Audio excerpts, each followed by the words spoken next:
desire to be kind.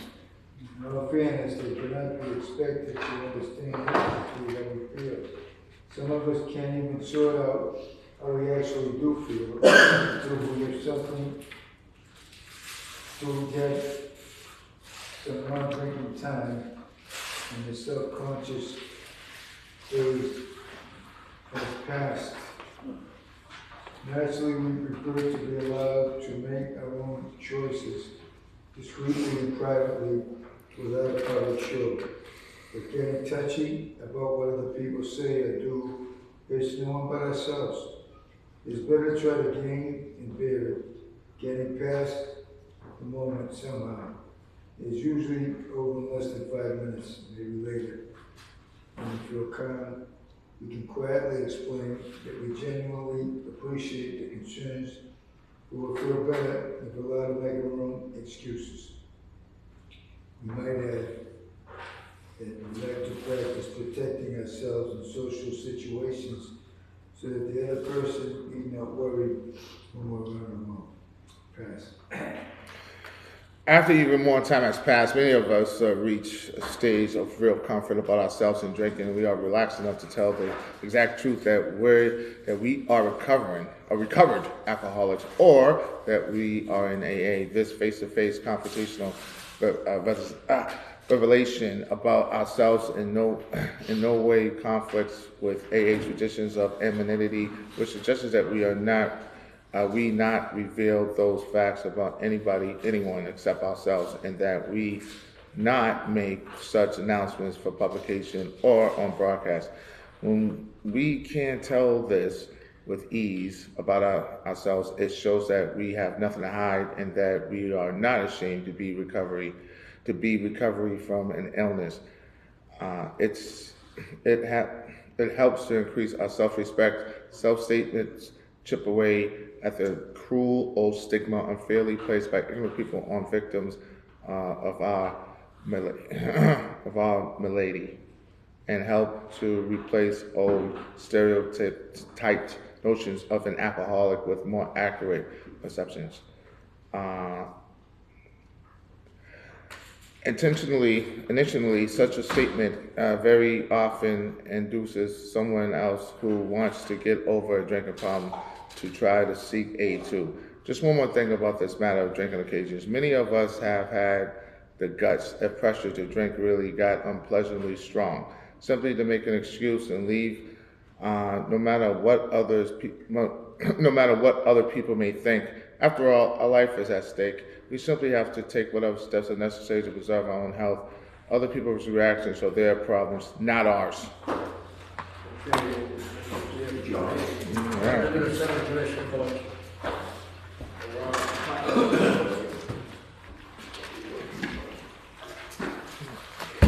Roll, Bob. How you doing? Oh man, I'm doing all right. How you doing? Let me check. Yeah. Put a little something in the pot. I put a little something in the pot. Now give me some booty. We outside. Day 790 without drinking, hosting a meeting. You know what I mean? Living sober. Discussing chapter text. So.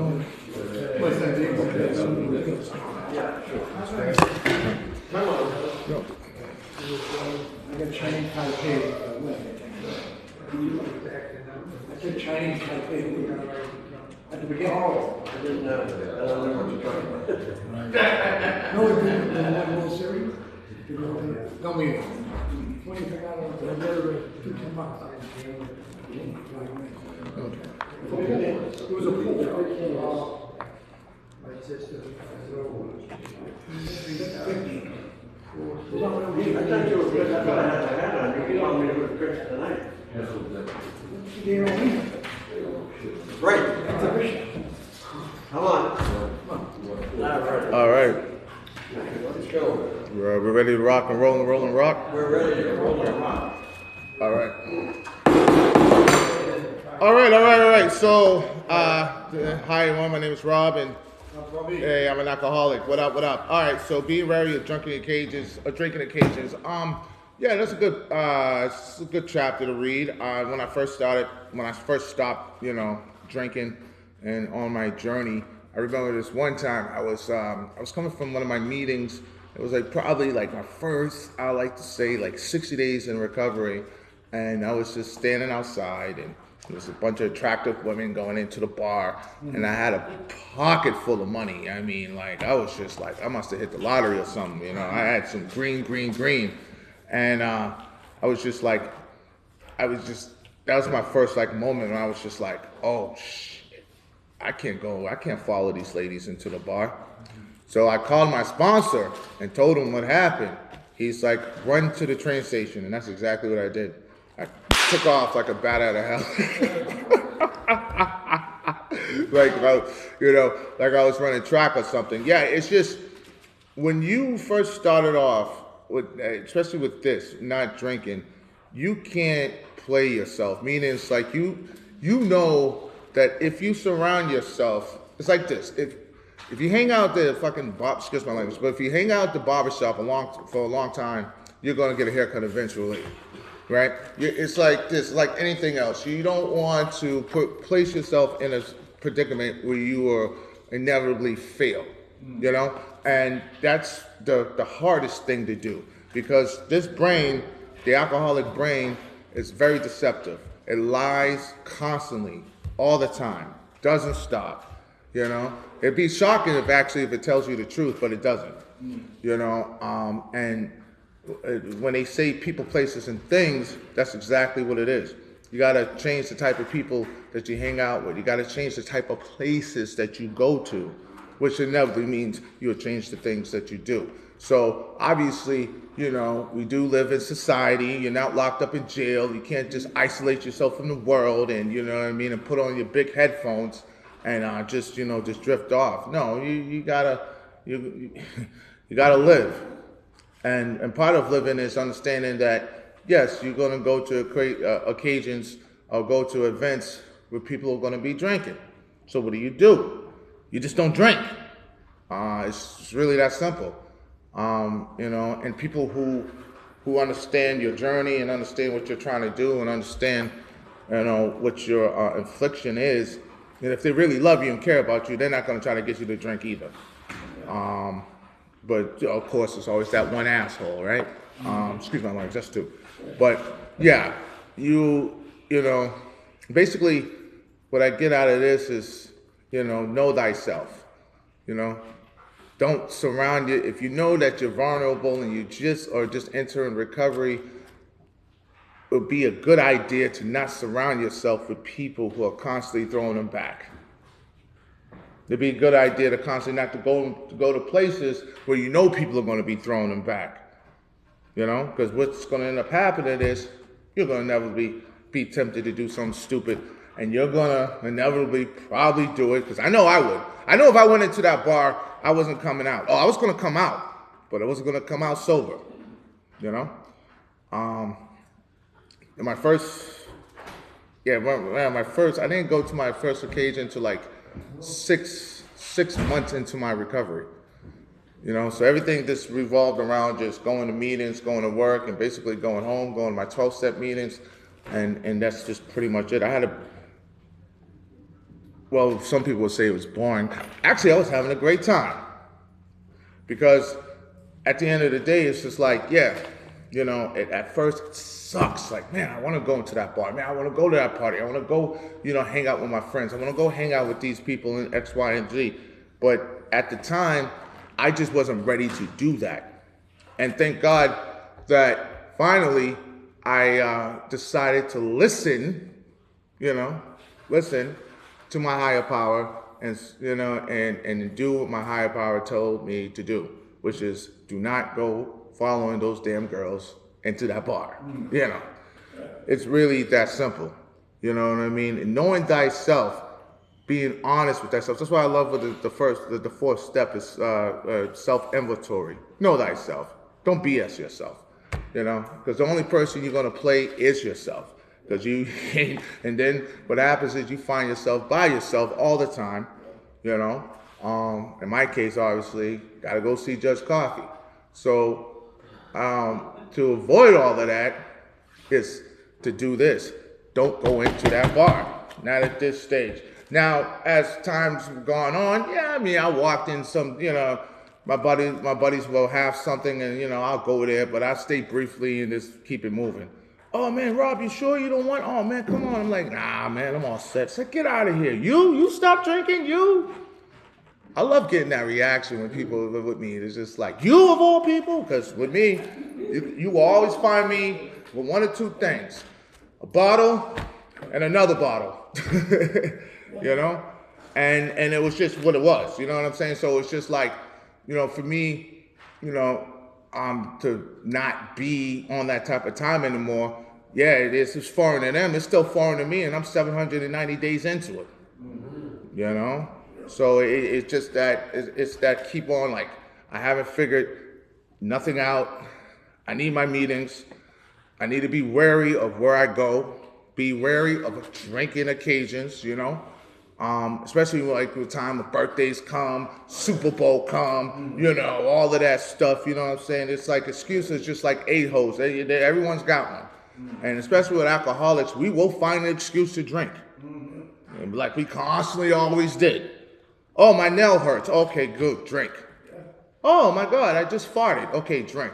It just doesn't matter. You know what I'm saying? You will find an excuse to drink constantly. I know I did. So just being wary, of drinking occasions. Being wary of yourself, really, that's what it comes down to, Knowing that, like, if you go to these places and you surround yourself with these type of people, what's most likely is going to happen, because everything has an end result. So what's going to be your end result? Are you going to do this? And through the grace of my higher power, obviously, I chose this for 790 days. It's not easy, it never is easy, but it's possible. You know what I mean? You got to guard your sobriety with everything you got. And it's like my sponsor says, we don't drink no matter what. And that's, the principles that I exercise every day. I'm far from perfect, but like we say, it's progress, not perfection. And with that being said, let's rock and roll. If you want to talk about this or anything else you want to talk about, let's go. I'm with it. No problem. All right. Oh, thank you. You guys are far too kind. My man. Hey, Alberto. The part of the reading where you said it was a necessary social lubricant. In my early 20s, I felt that way. But everybody else is drinking. I gotta be a part of it. I want to be a part of it. You know what I mean? I want to be part of the crowd. Everybody, all my friends, they'll have it. So I have to bring some. I'm going to show up with it. And that's how it felt. I'm in my 40s now. I'm do what I want, not what anybody else is doing. I do what feels good to me. Because they didn't have to see Judge Coffee as many times as I did. Because of my nonsense. Yeah, and then walking in a bar is just impossible for me. Even still, it's like, oh, that bar has that great burger. I don't care. There's a pizza shop that'll have that same burger, or another restaurant that'll have that same burger. Don't make the excuse. You walk into that bar and sit down, you're probably going to have a beer, like you said. It's not, that's what's going to accompany that burger. It washes it down so wonderfully. No. You're just going to have another one after that. Don't be an idiot. Your pocket's going to be empty. Remember how you said you walk in there with a pocket full of money? You walk out of the bar with nothing. Because you have to buy that pretty girl that drink too. You know what I mean? And then you just feel, I would feel like a jerk. Like, look at all this money I spent today. You know what I mean? Instead of, saving that for the bills or whatever else is important. So that's what's important to me. And I know I'm worried about, just like you said, it's like, I know we're not to be around certain people. I've had to, just keep myself away from certain friends. They're doing crazy stuff. You're going to get yourself in some trouble. And I don't want to be there to deal with the police like you're going to. I had to deal with the police when I was just getting drunk more than once. I don't see the police when I'm sober. I know this. And if I do, I can, talk to them briefly and just go home. I know I'm not in trouble because I didn't do anything. Hey, did you see anything? No, sir, I didn't. See you later. But if I'm drunk, I'm probably going to end up in the back of the squad car. I had a fun time. I have to see that judge again. Not a good time. But yeah, having to deal with people in like, let's say a family situation, and you're getting that judgment, and it's like, oh man, you caused so much trouble, this and that. They don't say that, but you see people judging you. Mm-hmm. And that feeling of judgment is like, oh, so you must be perfect, you do everything right, And you can't say that because it's that, you're a jerk. It's like, no, I'm just a person. You are just a person. You're gonna do things wrong sometimes too. You're not better than anybody. I don't care where you've been. You went to Harvard or you've been to prison. You're just a human being. Just all of us are gonna, do our best if we can. Or, maybe you like doing your worst. Part of the 12 steps I read. Some people have mental issues, and that's all it is. You just can't get away from it. That's what it is. That person, I've had friends like that growing up, and that person's not going to be around. They're just like, you're not my friend, and you're not my acquaintance. I'm going to pretend like I never knew you because you're going to do something crazy, and I don't want to be attached to it. Just like you said, you see him in the newspaper, like this guy just got arrested, like. Yeah, I could see that was going to happen. I'm glad I'm no longer around you. Yeah, that's really everything you said was right. Just don't play yourself. Yep. I like it. I like that a lot. I keep telling myself, don't BS myself and don't play myself. Thanks a lot for your share, and that's what I would say. Thank you. My name's Alvaro Alcoholic. Thank you, Alvaro. Thank you. Appreciate you. Good to hear. My man Kenny. Kenny Alvaro. Hey, Kenny. Thanks for stepping up and cheering for us. It's good stuff. To keep knowing things that I have to do. And I still say things John says. God knows what he knows what he don't know is the guy who knows. That personally to me. Some people, even drunks, some people can do things, some can't. And I used to love that show, Cheers. That guy was a bartender, man. He was drunk. I couldn't do that. I don't think I could pretend about it. But some guys do. I want to do really want to eat with bartenders. So I guess you can sell it, but you just can't drink it, But being aware of drinking occasions, and I still use that for John, as a guy who knows what he knows, It's always good to have a plan, I still train guys over the gym here.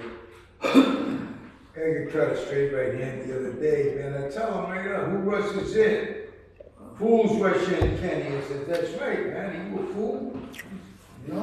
He couldn't get that right hand. I could be taking you to city hospital, man. I do this, right? And fools rush in. So I try to have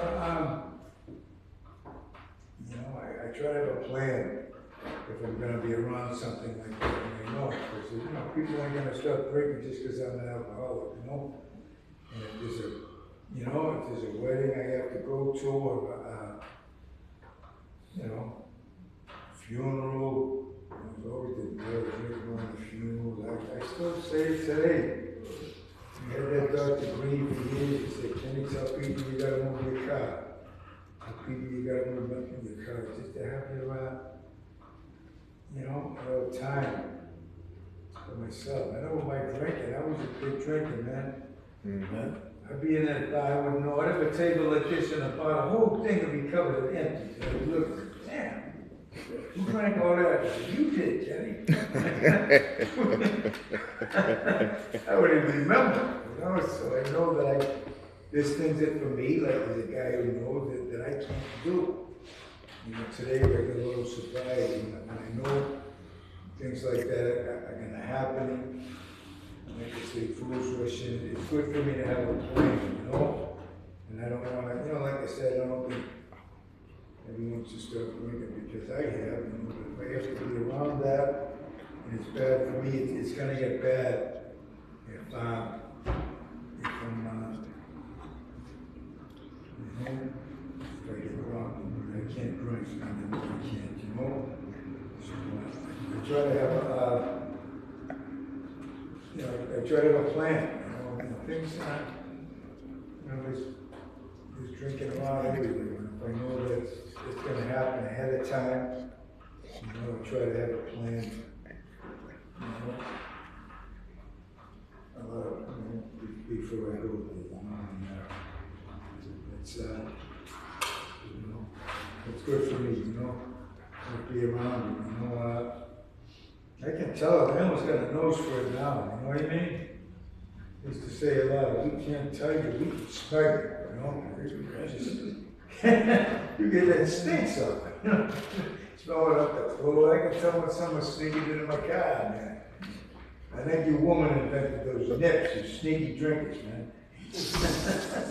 I still find them in my car, you know, and I drive alcohol, it's like, who I thought was sold. I still find nips, oh my God. I know they ain't mine, you know? Right. I would have drank a whole truckload of those things, man. But, you know, so, yeah, it's good stuff in here, and, thanks for, stepping up and cheering. No problem, no problem. Thank you, Ken. All right. Anybody got a burning desire before Chippendale? Rescue Rangers. Yes. I just want to make a couple announcements. One is we've got a couple flyers up there. There's one on that table. This is the local group in area, 30 people. You're so celebrating September 14th at the Elks in West Rock Street, Lodge 10.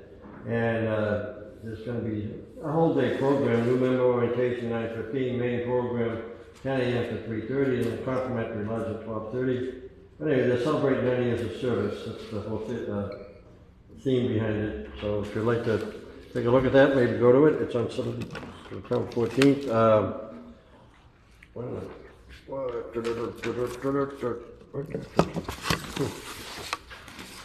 We got September to put up there. August 2025, Central Service Delegates meeting is now on Zoom. And their meeting, oh, sorry, it was last night, but I am, okay, so, we'll see what else is coming up. Tomorrow, Wednesday, the only one left for the month is the August 28th, Joint Correctional Facilities. They meet on Zoom. There's a new meeting in Brockton, Wednesday, Alone We Count, Stairway to Recovery, 90 Main Street, 6 to 7 p.m. It's an open big book meeting. Relatively local group notices, Monday, Women's Serenity, doors locked at 6:45 p.m. sharp at the Emmanuel Church, 15 Newbury Street. The meeting is at 6:30. That means Sharon Wednesday night is now serving hot dogs. Get there early. Yes, Congregational Church, 29 North Main Street, 7:30 to 8:30 p.m. Open speaker meeting. Change of address, Southwest on Thursday, Gavin. Meeting, St. Monica South, 331 Old Colony Ave. The new time is 7 to 8:30 p.m. An open speaker meeting. Yeah. And discontinued Situate High Noon on Monday. This time. Group anniversary is coming up. Nothing local for the end of the month. Anyway, this is always up here if you'd like to look at it. And again, this flyer is up here. We have a customer giving out chips here for Lens of Sobriety, and the first one we give out is 24 hours to 29 days. Anybody new coming back? Keep coming. How about 1 month? We keep coming. 2 months? We keep coming. 3 Oh. months? Keep coming. Okay, 6 months? We keep And the last coming. one we give out here is 9 months. Anybody celebrate 9 months? Just to show the program works, anybody here want, please raise your hand. If you haven't had a drink or a substitute yet today, but it's early, give yourself and your higher power here. Let's go. Daily reflections. Yes, we do. Okay, August 21st, we just try. My stability came out of trying to give, not out of demanding that I receive. The best of Bill. on page 46, 47. As long as I try with all my heart and soul to pass along to others what has been passed along to me and do not demand anything in return, life is good to me. Before entering this program of Alcoholics Anonymous, I was never able to give without demanding something in return. Little did I know that once I began to give freely of myself, I would begin to receive without ever expecting or demanding anything at all. What I received today is the gift of stability, as Bill did. Stability in my AA program within myself, but most of all, in my relationship with my higher power, whom I choose to call God. All right. Thank you. Very good. Yes, sir.